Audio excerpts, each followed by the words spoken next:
Good evening, everyone. It's your girl, Marcy Thomas, and I am super happy to be back with you for another episode of Live Well Sister. So please come on in the room. Come on in the room. Go ahead and share this out. Let your friends know that we are about to dive into a really important conversation about how we move in the world of work and beyond. So get ready for a conversation that I really am looking forward to diving into momentarily. So I am coming to you from the outskirts of Atlanta, Georgia, originally from Cleveland, Ohio, with a whole bunch of other places in between. And I just have to do this because if you're watching this in real time, today is Sigma Gamma Rho's 103rd Founders Day, and I am a member, which is why I have on the royal blue and gold today. So if there are any sorors in the room, happy Founders Day. If you know any SG Rose, go ahead and shout them out when you get a chance.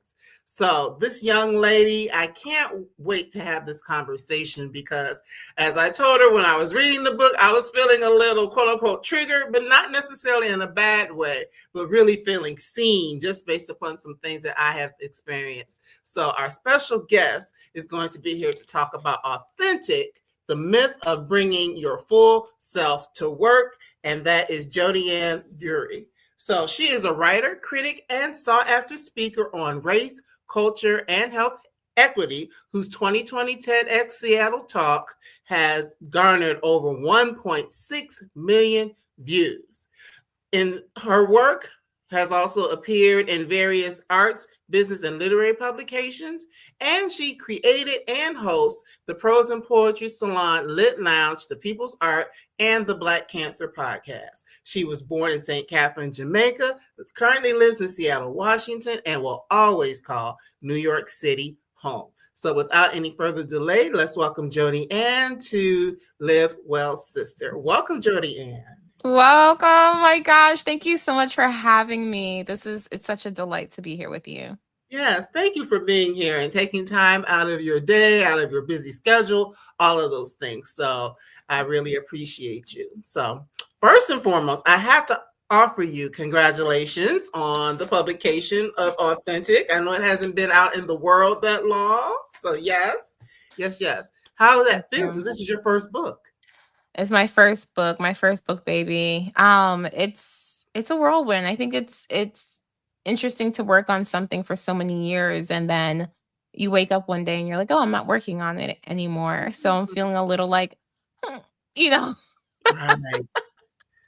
Right. Yeah, I guess it's no different than a mother who carries a child and then the child is in the world. And yes, there's still more work to do, just like there is with you now and promoting the book and getting out and talking about it and all of that. But it's just something now you're putting it, what should I say? Other people get to have a comment or thoughts about what your baby is. So I definitely understand that. So before we get into talking about Authentic, I just would love for you to tell us a little bit about yourself because you have a pretty interesting career trajectory that led you to the space of being able to write this book. Yeah, so I have to just start, and I graduated from undergrad in 2008. And so any kind of plans or expectations I had about where my career would go were just completely out the window with the recession.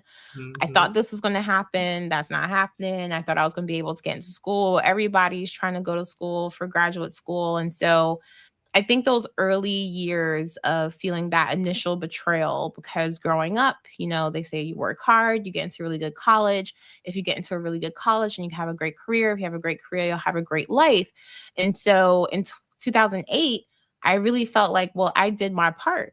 I I Mm, I worked really hard. I went to a really great college, and then you enter the workforce and the economy is crumbling. And so I feel a lot of kinship with folks who enter the workforce during the pandemic, or even, we're having such an economic downturn even right now. And so just navigating the labor force right now is so tough. And so I think that's a good kind of primer for maybe why my career took a lot of twists and turns, and perhaps that could have happened anyway. I don't know, but I talk about it in the book where I anonymize these particular eras of my career. Of, okay, I worked in the schools, I worked in charter schools for a number of years, and then I worked at a gym. I was with my personal trainer for a couple of years, and I went to graduate school, got my master's degree in public health, and then I worked at a global health and international development organization, which is named as the org in the book. I did that for about 5 years. Then I worked at a startup company. Then I worked at a store, an outdoor retailer is my first time really in like more of a traditional for-profit sector. And mhm. then I'm now in the era that I've been calling the experiment, which is Okay. I got laid off in a mass layoff during the pandemic Mhm. in 2020. Then figuring out, well, let's just see what my career could look like if I just did what I wanted to do. And so I've just been very iterative over these past almost 6 years. And so this book is a part of that. And really, I wouldn't say a love letter, but I think authentic is wrestling with, well, what did I learn throughout Mm. these different eras, and what is true across all of these different eras of my career, and who am I and how I've developed over my career and being in these different spaces. A lot of that learning definitely informs authentic. Yes, thank you for sharing that. And I really wanted to start there because a lot of times people might be like, well, what qualifies her to write this? But you have been in so many different spaces and seen a whole lot of stuff. Yes, a lot. And I am similar in that I have had many different careers in my lifetime. So I definitely can understand that where you go, because we're smart, right? So we can learn I can do anything. anything, child. I can I do can do anything. anything. Just give me the book, give me the guidelines, whatever. I can figure it out even if I didn't study it in school. So, but it allows you to see things and see them in different environments and lets you know that, hey, wait a minute, there are some things that are kind of a through line no matter where you are. Exactly. So that's important. But I want to just share again a couple of comments from Margaret, who's one of our favorite guests that watches as well. First, she says, well, she finished grad school in '08, so she knows exactly what you mean. And then she said, yes, the experiment is so real to me. Putting your book on my story graph. Thank Yes. you. Thank you, Yes, Margaret. yes, Margaret, you're going to enjoy reading it. But, just looking at that, authenticity is a term we hear, a word we hear thrown around a lot about show up as yourself, be your authentic self. But we can find that oftentimes in the workplace, especially if you are a person who's considered marginalized, whatever that means, because I don't feel like people call us marginalized, but I don't feel like a marginal person, put it that way. Hello. But but going into these spaces and having people perceive you in a certain way, you want to show up in a way that's authentic, and oftentimes it's not possible. So in your experience, what was it that made you lean specifically into that piece of authenticity? Yeah, I talk about this in the book because the book starts with my own health Yes. journey. I was diagnosed with a spinal cord tumor back in 2018, and just I think when you're navigating any type of major crisis, particularly a major health crisis, and especially when you're being treated in a cancer center, you're surrounded with a lot of platitudes. And so that experience made me really sensitive to the cliches and platitudes that we use to maybe kind of hold on to or help us feel better. But in a lot of ways, the language of, just take it a day at a Mhm. time just did not make sense to me because, the thing I kept saying in my head is, do you know how long a day is when you're in constant pain? Like a Mm, day is such a long unit of measure, but to this other person, it's just one day. And so when I re entered the workforce, I was on disability leave for 4 months. I just, I hated any type of language that felt really good, but was so outside of my actual lived experience. And so mhm, I felt that most urgently when I was working at this women's focused startup, which, by the nature of needing to project a good image in order to get funding and to kind of keep the company afloat, I felt incredibly targeted by just a lot of just narratives, just air, people just out mm. here talking. And I'm like, wait, what is actually happening? Right. And in my role, it needing to be, it was a public facing role. I was senior director of diversity, equity, and inclusion. And that required to me to be to project a narrative that, just wasn't real to my experience. And Mhm, so I think that made me zero in on the jargon of the workplace, but the most lived experience I had around that time is I had a senior leader at a company that I was working for. She had some comments about my personal self expression and being mm, difficult and mm, aggressive and not a team player, like the typical things that a lot of Black women experience in the workplace. And we had a good relationship, but I remember we just had a conversation where I was like, wow, I don't believe, she's saying these things about me or I'm being interpreted in this way. right. And she probably wasn't wrong. I do struggle with authority, right? So,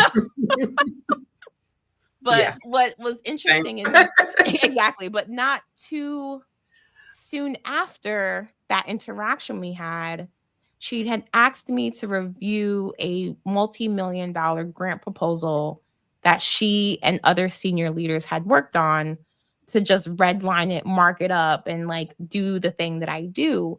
And I just thought that was really interesting because being contrarian and not being deferential to authority was a problem last week, Come but on. it's those very same attributes that make me skilled in being able to push back and edit and to like make, intense comments on something that was created by people who are incredibly senior to me. And Mhm. so it just gave me this thought of, well, this is my authenticity, but the things that make me authentic has to be convenient to you. And then when it is inconvenient, that's when it's a problem. But when it works for you, it's fine. And so just kind of pushing back on that and figuring out ways that I will define who I am for myself and not in the ways that the institution defined what it means to be authentic. Because Audre Lorde says if you let other people define who you are, you will always be defined to your own detriment. That's right. That's Yeah. right.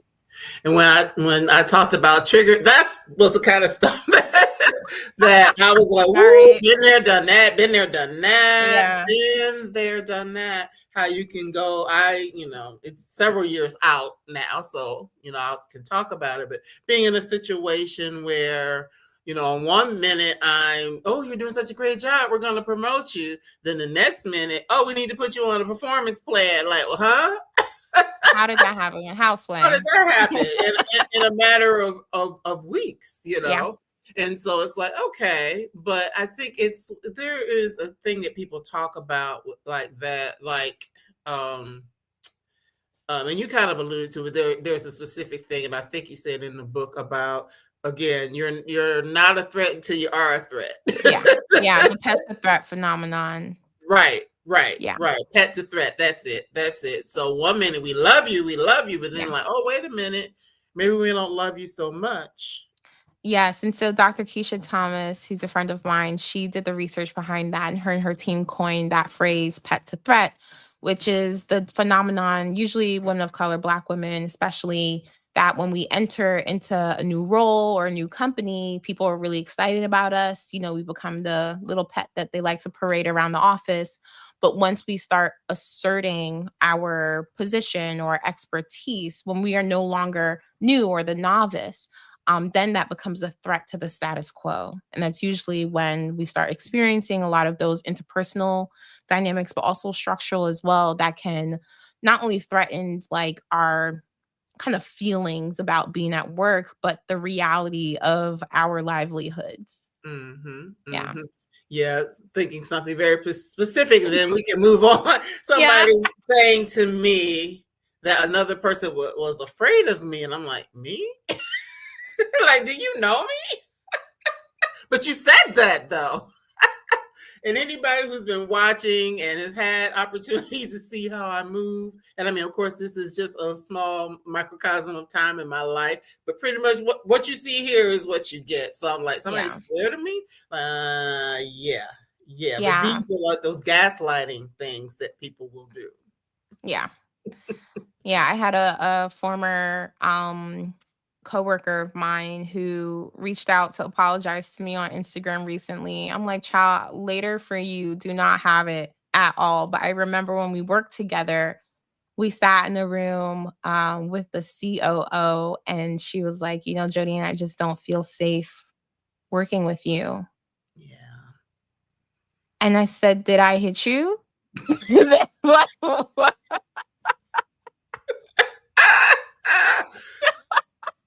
they love Exactly. that. They love that safety. They love that. Right, Yeah. right, right. To make us something to be feared. And yes, there may Mm, be reasons to fear us, and you should be. You but should. not but not the things that you try to put on us. But nevertheless, Exactly. I just had to share that because I found it interesting. But Yeah. one thing, just as we are in these places, and yes, we are talking right now, we are two black women, so we're talking about black women, but it could be, people in the LGBTQIA community. It could be a person who is differently abled. It could be a lot of different things that causes a person to be othered in certain ways, and then also not really be able to show up as their full, authentic self. Yes, and that was really both important to me, but I think maybe a bit of a surprise when I started writing the book. A significant part of the book is about my disability and navigating the workplace and what I've learned about institutions and authenticity through a disability lens.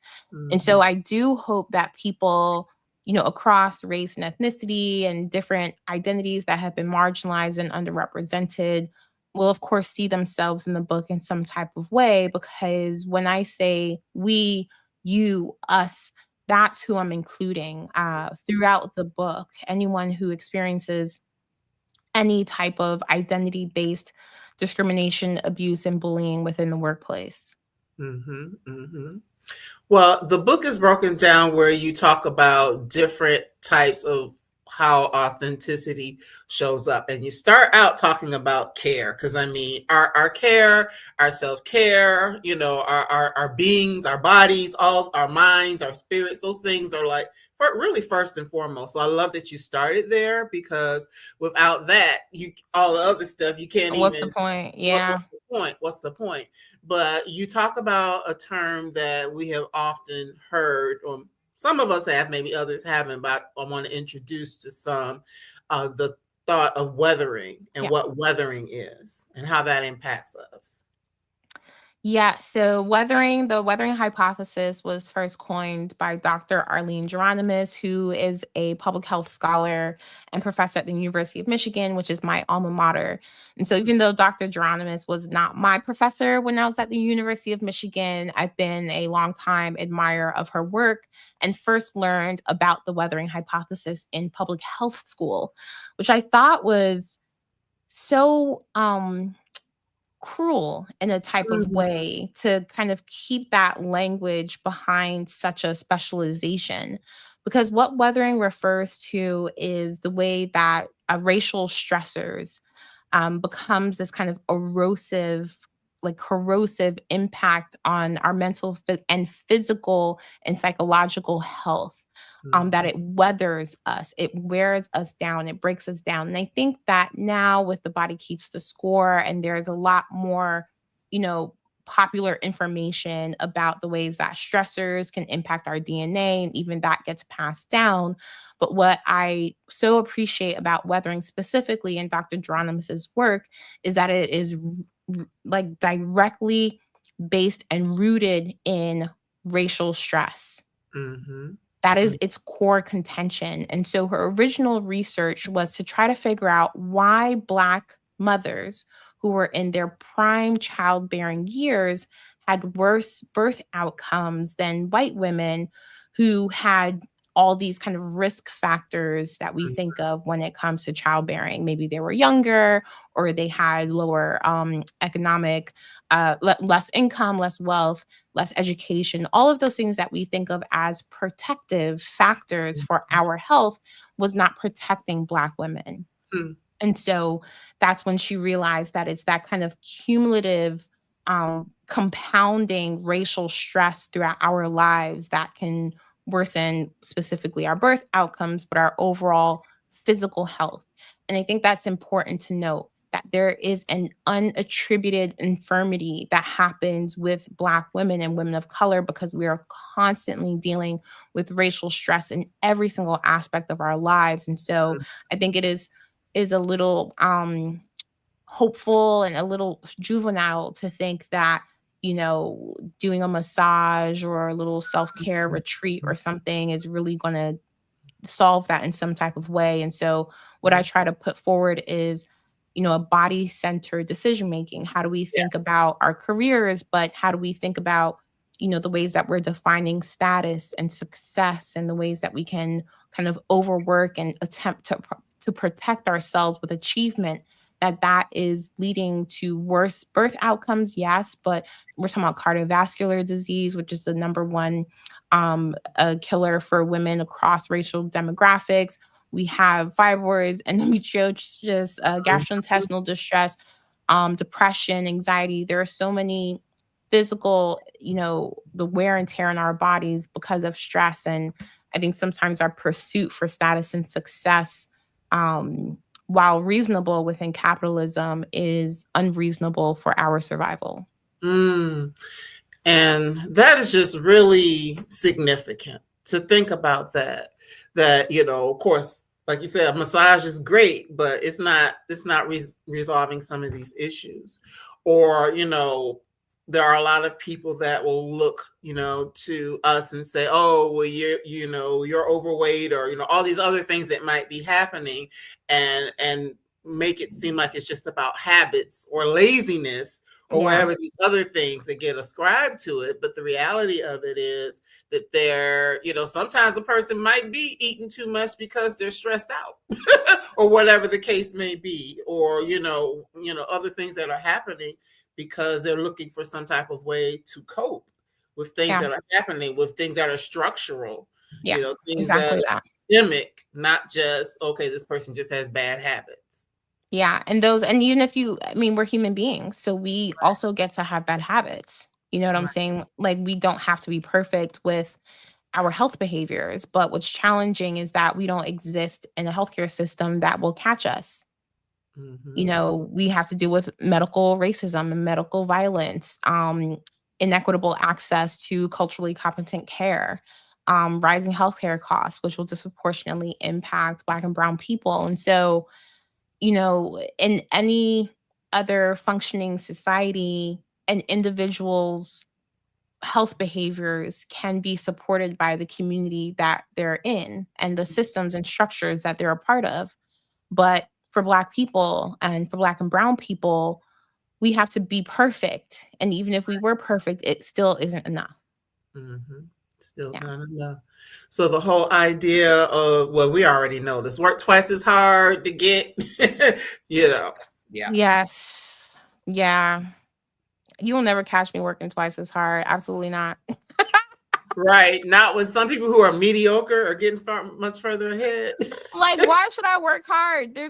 Everyone who wins in America does not work hard. Like, they don't work hard. You have to steal from somebody. Like, Elizabeth Warren always loves to say, there's no such thing as a good billionaire. You cannot be a billionaire without stealing from other people. Right. Right. It's impossible. It's mathematically impossible for you to be that financially successful without stealing and hurting other people. Somewhere along the way. And, Mm-hmm. I'm just trying to do good work in my community. Like, I can't kill myself for that. But, I think maybe it's not working at twice as hard, but you gotta work with twice as many people, right? I think, what I really appreciate about my communities is that it's very easy to access kind of collective systems and a collective approach and mindset to do Mm. the work that we have to do. And so, yeah, I don't want to work twice as hard. I just want to work a regular amount, but I want to be in community with people who are also working like a regular amount, and I want us to take care of each other. That is so important, being able to take care of each other. Yeah. Now, that's a lot of the care piece, but we also talk about authenticity as myth, and even in the subtitle of the book, the myth of bringing your full self to work. So you do dive into several different myths, one of which is authenticity as corporate jargon. So people like Yeah. to talk, but Yeah, I think that's easy to say like, "Oh, that's just some corporate jargon, whatever. It's not really doing anything." And I'm like, "No, it is doing a lot." Right? It allows us to kind of brush it off like it's nothing. That means we're not looking at it and see the ways that it's functioning within our lives and within our workplaces. I think it trivializes our kind of identities. I think it kind of masks the fact that what we're talking about is the Civil Rights Act. We're talking about workers' rights. And, when we feel like we cannot bring our full authentic selves to work, we're talking about unlawful labor practices, hmm which hmm is that women, people of color, people with disabilities, queer folks, people who are legally protected classes, the last time I checked, still protected classes, should yes, not experience employment in any different way because of our identities. right. And that is what is happening. They hmm are stealing our wages, which to me is a more accurate way to talk about pay inequity, that the hmm mere fact of me being Black or a woman or someone with disability means that I make less for the same job. That is hmm unlawful. hmm And so when you're like, oh, just be your authentic self, it allows this sense that these institutions are doing something or they care about something. And they're just masking the fact that, we're not protected as workers. Right, right. We're not protected. And there was, you have a lot, well, you talk to people, you share some of your own stories, you have Hmm. research, and then you have the people that you talk to as well. And one of the stories that you mentioned, you were talking about like pay inequities and how people try to get around that. And this is like much later in the book. So, Hmm. but talking about how you might apply for a job and it's got this wide range. Oh my gosh, pay transparency laws. It drives me crazy. hmm So there are people in these circles that are celebrating. I don't know what the status has been now with this new administration, but at the time of writing the book, there was this surge of states that were mandating some form of pay transparency laws. hmm Now, you can define pay transparency in any type of way, right? I know there are some companies that will list every single person's name and how much they're paid and their full compensation package Oh, in a way wow. that is fully accessible to anyone who works there. That to me is incredibly transparent, right? hmm I know a lot of federal jobs, maybe they work by grades. So Right. there's like a specific band of pay that happens at each grade. And that I looked up an ex-boyfriend once and like I saw his name and I saw the grade. I'm like, okay, this is what we working with, All 'cause right. it was Okay. it was transparent to me, right? Right. So Exactly. Hey, yeah, do your research. you gotta listen, I did my research, you know. Um, but it seems that a lot of states are defining pay transparency as in a job application or maybe in some internal database, there is a band, right? hmm But I've hmm looked up some of these bands and it can be incredibly wide. And so the pay transparency laws doesn't limit how wide the band is. So the bands can be meaningless. And so, as an example, we would love for you to come in for a director role. The salary can be from $150,000 to $300,000. That's a big range. And I've seen ranges that double. And then there's nothing in the pay transparency laws that say that you have to pay within that range. Mm.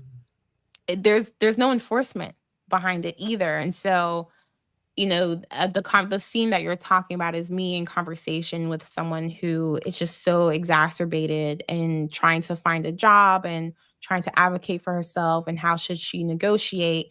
And it's very, very challenging to advise someone on something that is inequitable and already kind of set up for her to fail. Right. Yeah. Right. So that was really tough. So I mean, as tough that as that conversation was, I thought it was a really important entry point into talking about the ways that, we're just your own identity can complicate something that's as basic and as normal as like how much are you going to get paid. Mm-hmm. That even as a Black woman, if I was advocating for myself or negotiating or using these tactics to negotiate, the fact that I'm a Black person advocating for myself contradicts the scripts that I should just be grateful that they're even talking to me.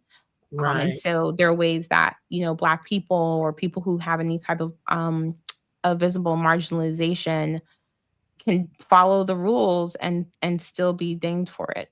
Right. Yeah. Exactly. Exactly. So yeah, that when I read that's like wow, just to think of that because you think that you want to negotiate for yourself, but in so doing, you could put yourself at risk of not getting what you asked for, not even getting the job at all. But then you look and see that hey, wait a minute, but Yeah. yeah. And that kind of back and forth is such a waste of our time and talent. Mm-hmm. It is such a stressor in our lives. Mm-hmm. And it's so unnecessary. And then at the same time, to then be celebrating pay transparency is just incredibly frustrating. Mm-hmm. So yeah, I think there are ways that like, our identities make us feel responsible for fixing a broken system or a system that was designed against us. Right. Um, when we really should be talking about the system itself, That part. but still here's somebody who's just looking for a job. So it can feel really challenging. Yeah. Mm-hmm. One of the other things, and I'm not necessarily going in order because as the book is written, just because these certain things are coming up as we're talking, but I'm just thinking about the fact that even when it comes to looking for work, like the pay is one part of it, but you also talk about a lot about like what you disclose about Mm, your identity and things like that when you're looking for work, because sometimes saying too much can be a problem, or like we all get these forms that say, oh, how do you identify, all these sorts of things, do you have a disability, all these sorts of things, and what that can mean just in general. But I love how you tap into, because even though the book was written a while ago, you do tap into some of the things that are happening now. What does that even mean if you're disclosing all these things about who you are and your identity in a climate that is looking to cause harm to people who might fall into certain categories? yeah, I think the disclosure, that chapter is actually the longest chapter in the book. I think it's about 30 something pages. And I obviously had a lot to say about that. Because so much of this call for us to be authentic is for us to disclose something that, for whatever reason, we have decided it would be best or more protective if we kept it to ourselves. And Mm-hmm. often that is the case. When I was writing the book and just talking publicly about it, someone had reached out to me on LinkedIn saying, and this story isn't in the book, but it's something I think about a lot, where she had MS the whole time she worked at this company, 12, Mm-hmm. 13 years. and they never knew. And, she never had a problem. And I think whatever symptoms she had for her MS is something that came up more in the evening. So it was a little irrelevant to her work life. So then something came up, she had to disclose. And then immediately following that disclosure, her work was so surveilled. Every single thing that she did, she has to talk about, or like maybe it's her MS, maybe she can't do this. There was just so much doubt on her Wow. ability to do her job. And so even though she loved this job, she had been working there for so long, she had shared with me that she had to leave. She was looking for another job. And so there's this aspect that if I disclose or if I don't disclose, one thing makes me more authentic than the other. If I tell you, so for me, I have an invisible disability. If I disclose my disability, that makes me more authentic than if I did not disclose. And so what I hope people take away from authentic is to just eliminate those binaries. Right. One is not more authentic than the other. I like to wear my hair in natural hairstyles. I like afros, I like bantu knots, I like braids, I like all of those things. And so wearing my hair in a Black natural hairstyle does not make me more authentically Black. It doesn't. If I straightened my hair because either I wanted to, or if my work environment demands straight hair, or there are just stronger norms around straight hair expectations, and I do that, is that not also authentic? Is that not an authentic representation of the particular situation that I'm in?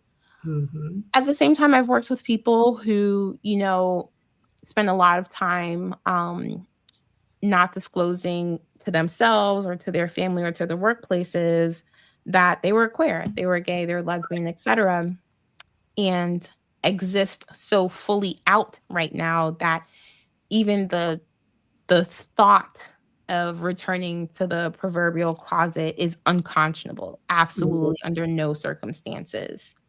And I think that's also a legitimate way of being. And so I think what I'm trying to put forward in the book is, one, eliminate these binaries, and Yes. two, really think and consider for yourself, why should I disclose? What's in it for me, right? Right. Is it aligned with the way that I want to be in the world? And how can we get closer to the root of authentic, which is authentis, which means to act on one's own authority.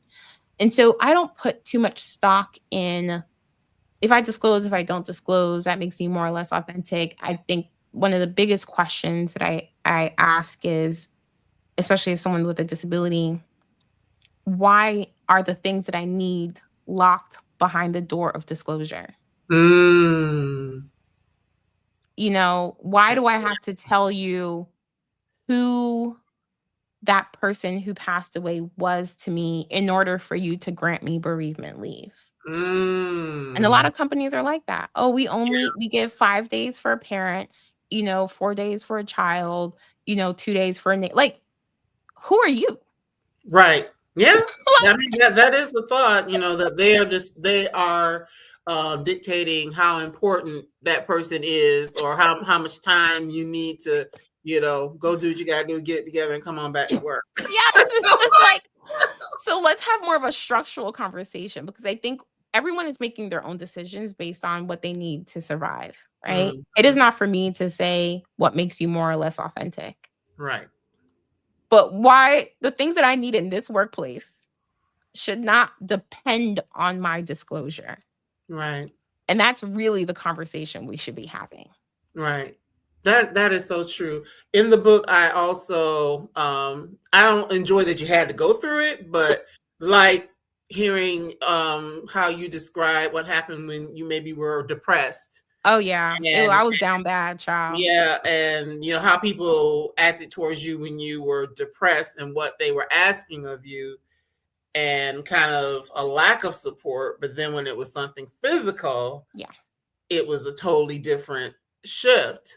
And it's like the, as you say, the invisible disabilities or mental health or something in a workplace can be treated totally different than something that people can see. Yes. So if I'm telling you I'm depressed, right? It comes out some way, shape, or form that I'm suicidal. And you're telling me that it is a part of my job description that I need to travel 30% out of the year. Yeah. Okay. If I was pregnant, if I broke my leg, we would not be having this conversation. Right. And then a couple of months later, if that, like the link between my suicidal depression and my spinal cord tumor diagnosis was not, it was within the same quarter. Mm-hmm. And when I came back from disability leave, ain't nobody told me I had to travel. Everybody was so Mm-hmm. nice. Mm-hmm. You know, had a cane. Everybody knew what I went through. And it was, I didn't need a doctor's note to say that I couldn't travel. I didn't need any of those things. The things that they were demanding of me when I said that, my mental health was not stable enough for me to travel. And so it just, you know, I think it's just a really interesting and look at how fickle institutions are. And Mm-hmm. these rules that they have are just made up by people, which means Right. that they can change. They can change. Yeah. They can change. The other thing, when you say institutions, in the book, you talk about all types of institutions, Yes. whether they are for profit, also nonprofit, because I think that sometimes people may have a notion that going to a different type of organization, that because it's philanthropic or it's for the greater good, it's charitable, and all of these things, that maybe perhaps the way you're treated in those institutions would be different, but of course.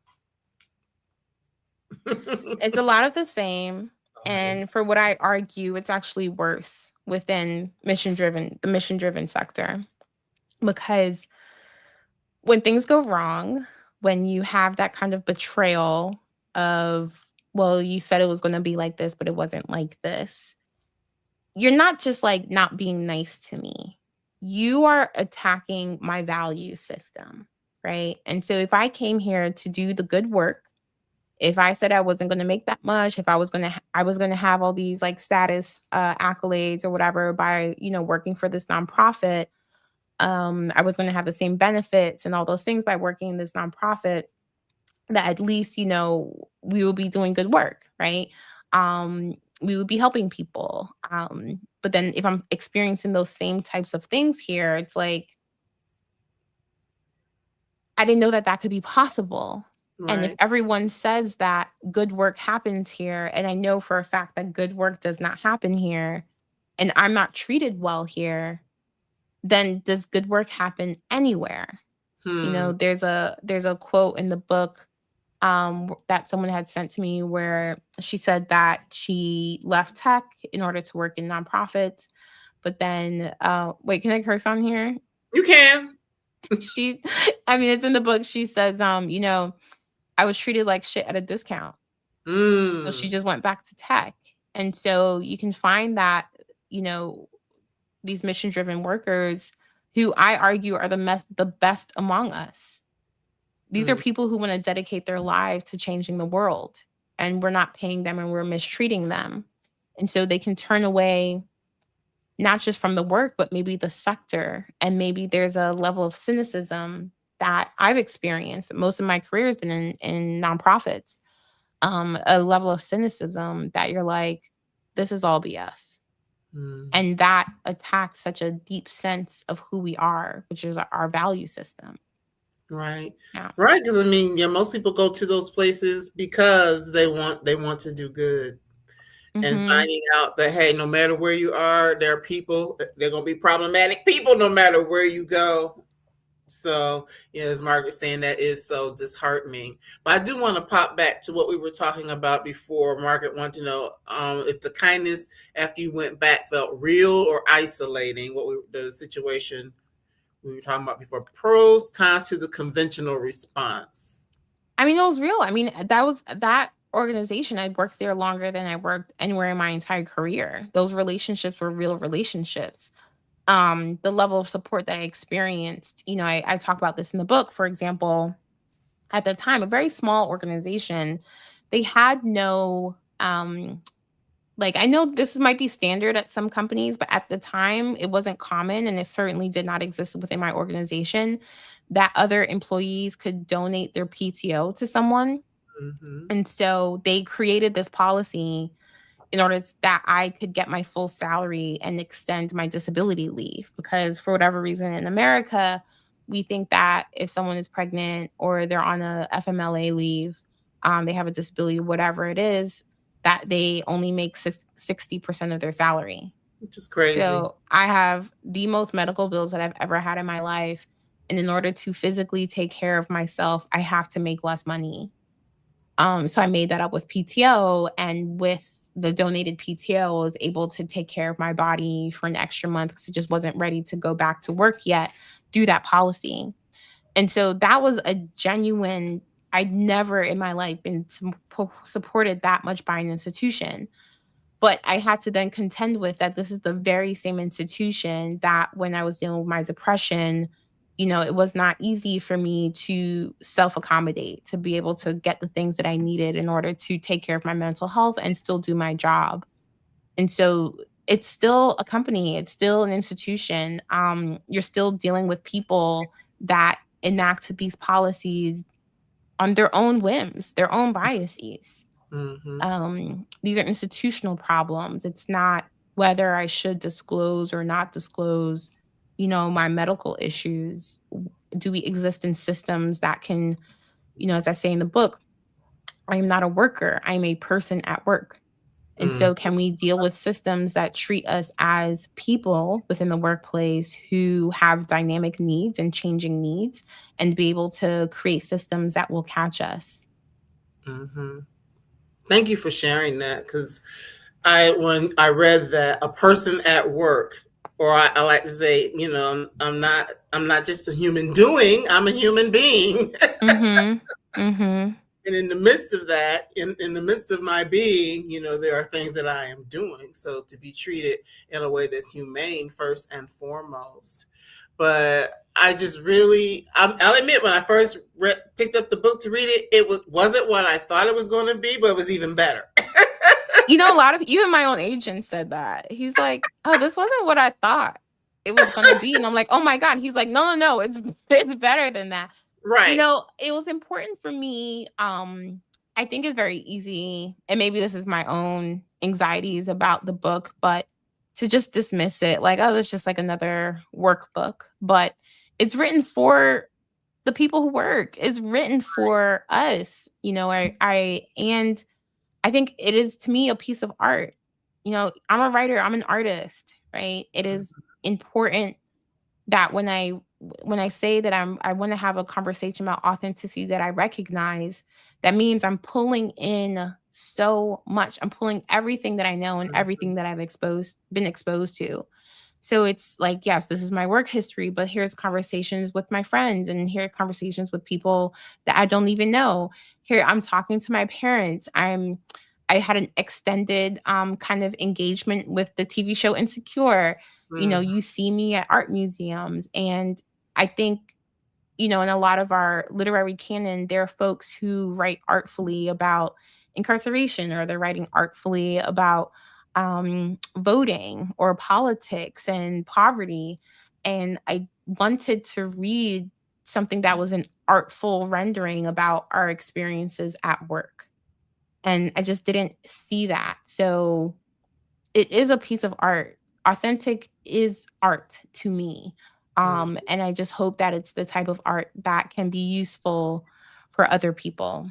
Mm-hmm. It definitely is a piece of art, in reading it, because I'm thinking, okay, well, she's going to talk about, okay, show us your authentic self, meaning, don't code switch, wear your hair how you want to wear it, and I mean, there is some of that in there, but that's not the main, you No, we know, didn't come here for that.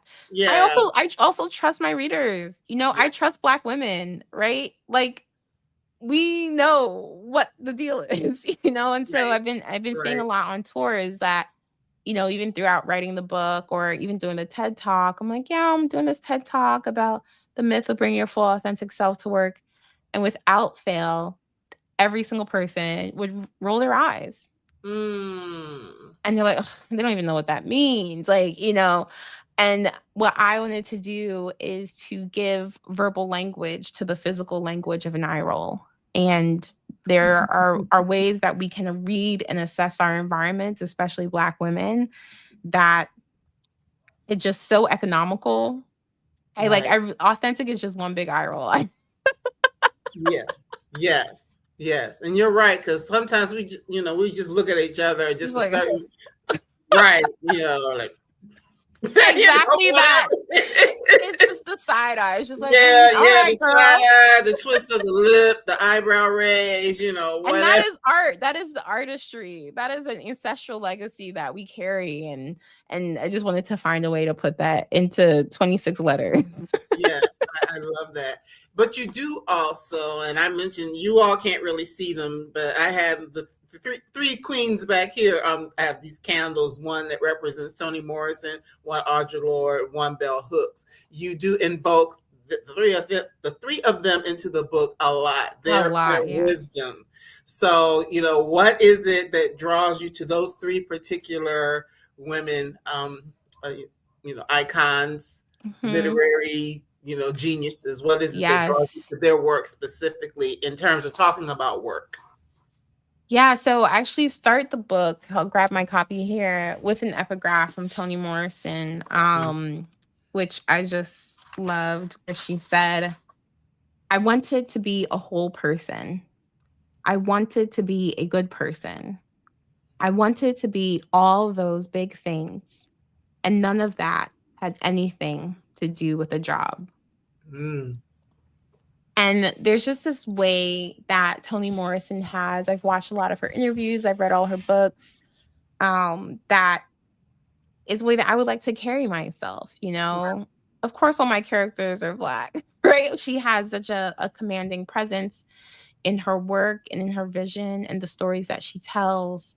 And I included her specifically because I had very early exposure to Toni Morrison. I had an English teacher, like in high school, middle school, seventh or eighth grade, who loved her down, Mm. down, down, down.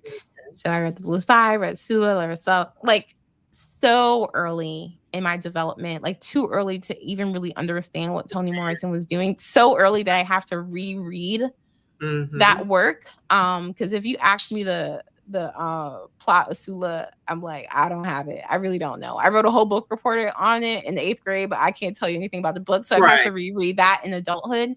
But Mm-hmm. that early exposure to her work is what seeded the idea that I wanted to write a book. I first encountered bell hooks in college, which I also think is criminal. I think you should be reading bell hooks way before that.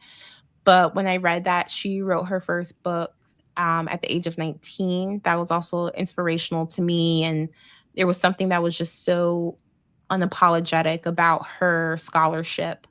And she took her own interests seriously. And I really appreciated the rigor in which she analyzed pop culture, race and representation. Black looks, race and representation is one of my favorite books. And I've read that a million times.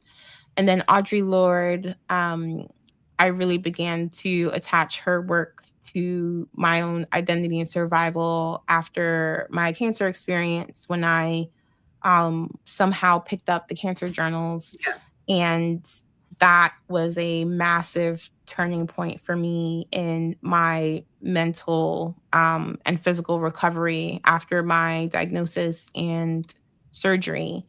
And so Audre Lorde has been a really strong companion for me in the past 8 years. I love that, because just being able to invoke those voices into our lives. Yes, that is a great sacred trio. That's what, when I was Yeah. reading it, Margaret, and I was like, wait a minute, I think I got candles to have. I do. Yeah, y'all Yeah. just can't see them because they're back here, but yeah, the three of them are back there. They're listening, and their Yeah. They're spirit. with us. They're always with They're with me. us. They are Yeah. always with us. But I just think that is so powerful. And I'm going to tell you all are going to get first dibs on something. And when they say in your spirit and your shanana, in my just yesterday, I was looking at something I want to launch in 2026 where, of course, I bring people like you and other people, that can actually come here and have these conversations with us about, their books and their literature. But starting next year, I want to start diving into the canon a little bit, and having some conversations where we just read and we come together, maybe not in this space, but in a webinar or a Zoom or something, and really be able to have conversations and introduce or reintroduce some of these works that maybe we did read when we were in college, and now it's 20 years out, and we see things differently Of now. So, course, of course. but yeah, I just think that that's so important to not just talk about our present day genius, but also those people who have left great things behind for us. So that's coming. That's amazing. Congratulations. Thank you. Thank you. But, in reading this book, and we talked about this a little bit before you came on, Jodi-Ann, that, there are a lot of different things that you talk about, many of which we didn't even get to, because that's not the point. The point is to always say, give you a little appetizer, and then you can go buy the book and get the full meal. But what, if anything, well, my first thought, we talked about the book isn't prescriptive. You're sharing a lot of information. You're sharing a lot of insights, knowledge, vignettes from different people that you talk to, but you're not telling us what to do. No, I'm not. I think we all know what we want to do.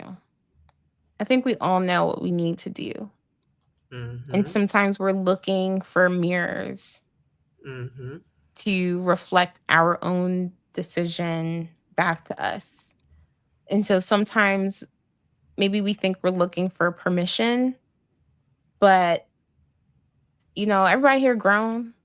Mm-hmm. I think permission is something that we have to give ourselves. So if we're surrounded and we feel like we're in community, and maybe for some people a book can feel like community, some type of affirmation, some mirror, some reflection back to us for what we know we need to do. And it's not for me to tell anybody how to manage their careers, but maybe to offer some considerations and some questions that can lead people to their own answers. Mm-hmm. Well, we know that right now there are about 350,000 Black women who have lost jobs this year, and others as well. What, if anything, would you say to those who have to consider authenticity as they navigate the workplace again? I would say, and this is really the North Star of the book, is thinking about authenticity through our own agency. And the lessons that I had about agency early on is basically your own ability to do things by yourself, but that is not agency. I think our highest selves are activated and made possible by the people who are around us, the people that we're in community with. And Mm-hmm. so I think there's something about, and I've been there, listen, child, I've been unemployed so many times. I've been fired so many times. I've been laid off. Like, you know, Mm-hmm. Mm-hmm. so I understand that there can be a lot of shame Right.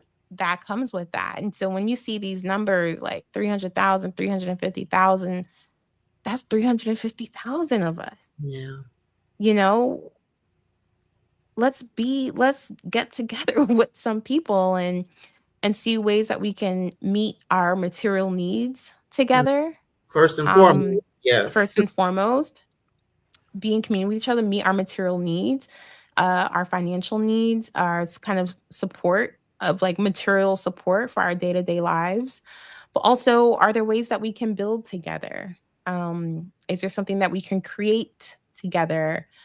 Even sharing information, or maybe even giving each other permission to make a choice that doesn't seem logical to others. I Mm-hmm. had a friend of mine who has a master's degree, has had a career trajectory in a particular way, and then got laid off. And so it's like, okay, then the opportunity came up to be a manager in a retail company, Mm-hmm. right? And you're just like, there's that pause where it's like, I didn't go to school for this and I'm Mm-hmm. too good for this. You have to meet your own entitlement, right? And you have to be confronted with your own kind of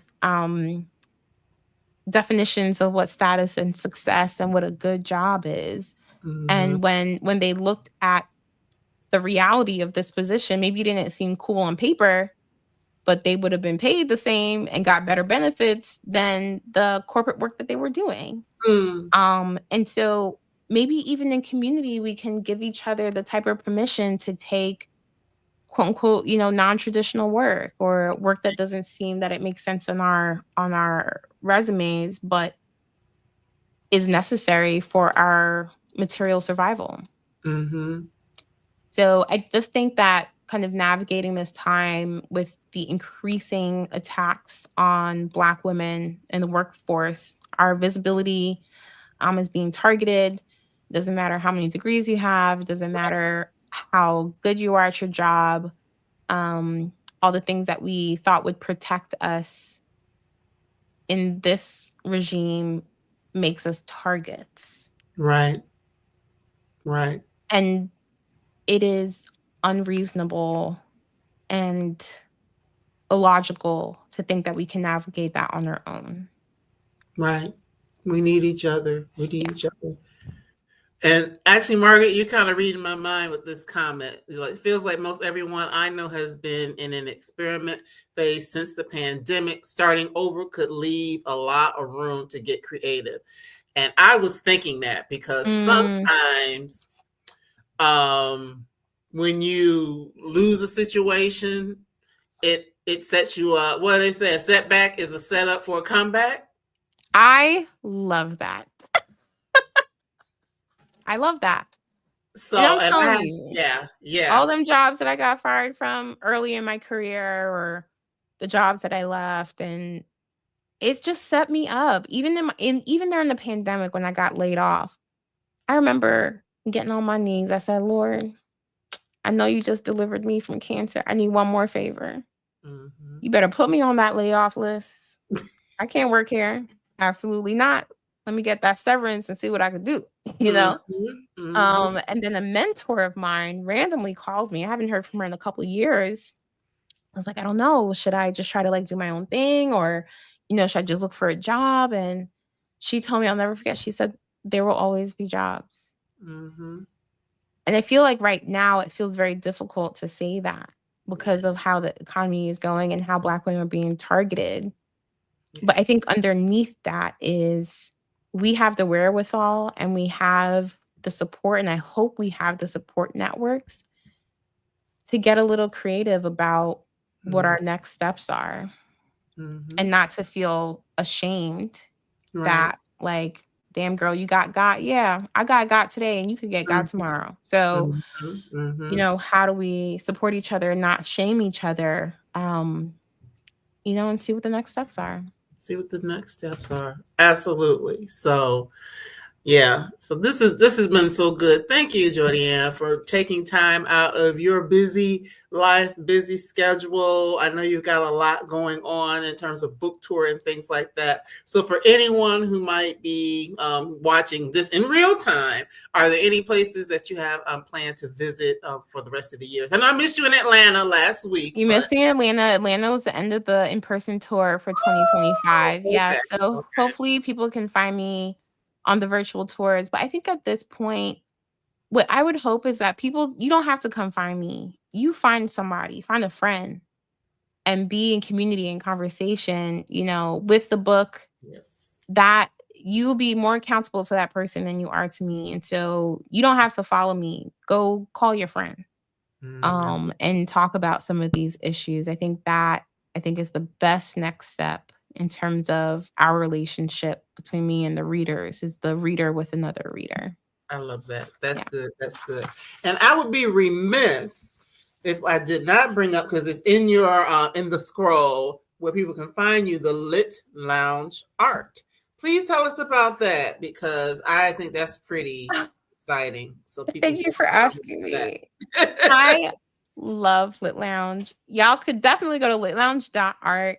That's our website. So Lit Lounge, the People's Art, is a prose and poetry salon here in Seattle. We did 5 installations this calendar year, hoping to bring Lit Lounge back for season 3 in 2026. We have 3 readers, myself included, so 4 readers every night, live DJ, we got food, we got drinks, and it's just a beautiful, beautiful way to be in community with other Black and brown people and building community and connection through the literary arts. I love Lit Lounge. At first, I just started it because I thought it was cool, but it is truly, to me, the greatest expression of my political activism right now because it is so important for us to get off of these phones and kind of off of the internet and in real live community and connection with other human beings that we can build with.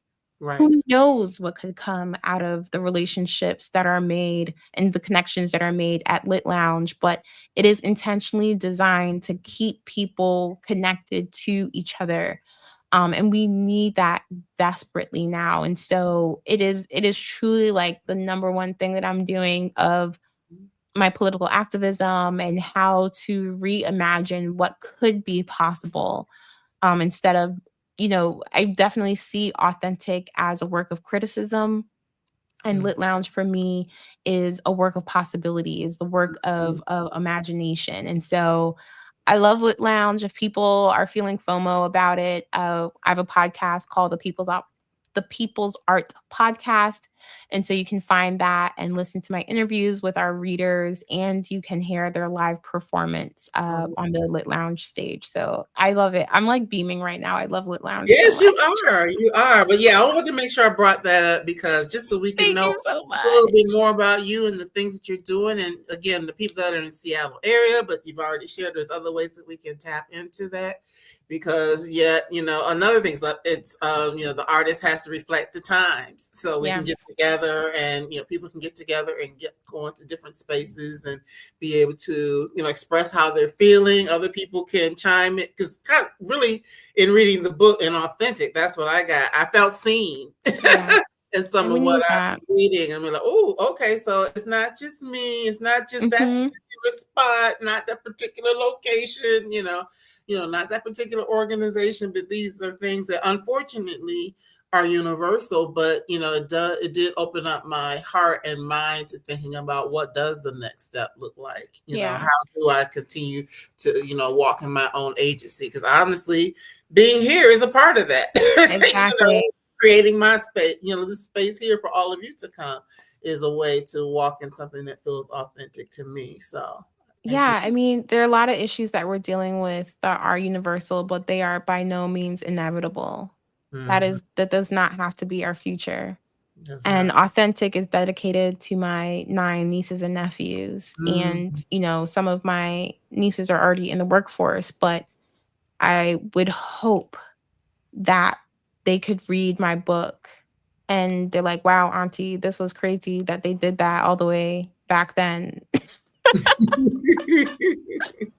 you Right, know? right. Because things will change, and it's important for us to have hope. Have hope. So Yeah. thank you so much for that. Well, I'm gonna let you grab some water, whatever, but Thank don't, as you. I told you before, don't hang up on me just yet. I'm just gonna let everybody else know kind of what's coming here in the days ahead. But Jodi-Ann, thank you again. I Thank really you so love much, you. Marcy. This was so lovely. Yes, I look forward. This won't be the last time, so I'm sure you're gonna have something else coming down the pike that we can, dive into and have a good conversation about. So I will see you in just a moment. Absolutely. All right. So I really enjoyed that conversation and reading and also listening to Authentic. We didn't talk about that, but it is available on an audio as well. So you have the option of doing either or. And Jodi-Ann does read it herself. So you get to hear more of her voice and if you go with the audio version. So if you would like to pick up a copy and you don't have a space to go and get it, it is available at the Brown Girl Collective Bookstore, which is just that simple. BrownGirlCollectiveBookstore.com. That is a part of the Bookshop platform. So if you like to shop on Bookshop versus maybe some of the other spaces, or if you don't have a space nearby, you are free to go and find it there.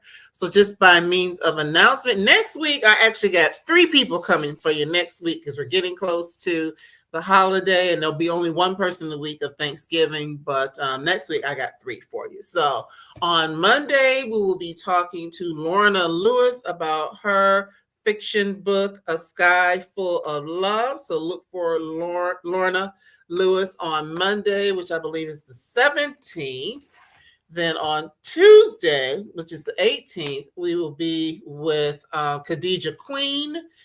Well, just thought that, hey, Queen Latifah was Khadijah, but nevertheless, her name is Khadijah Queen, and her book is Between the Devil and the Deep Blue Sea. It is her memoir. She is a veteran, so a little delayed beyond Veterans Day, but we will get to listen to her and hear about her book next week on Tuesday. And then on Wednesday of next week, we will have Lindsay Stewart, who will be here to talk about The Conjuring of America, Mojos, Mermaids, Medicine, and 400 Years of Black Women's Magic. So next week is going to be loaded, Monday, Tuesday, and Wednesday. So if you're watching this in real time, be on the lookout for all of that next week. And I actually have another conversation that was pre-recorded. I'm gonna sneak in there for you all to view between now and next week. So that's all I have for now. Yes, Margaret, thank you as always for being here. Thank you to everyone who was here and watched live, those of you who will catch it in the replay. And I look forward to seeing you real soon. And in the meantime, and in between time, please continue to live well. Take good care. Bye-bye.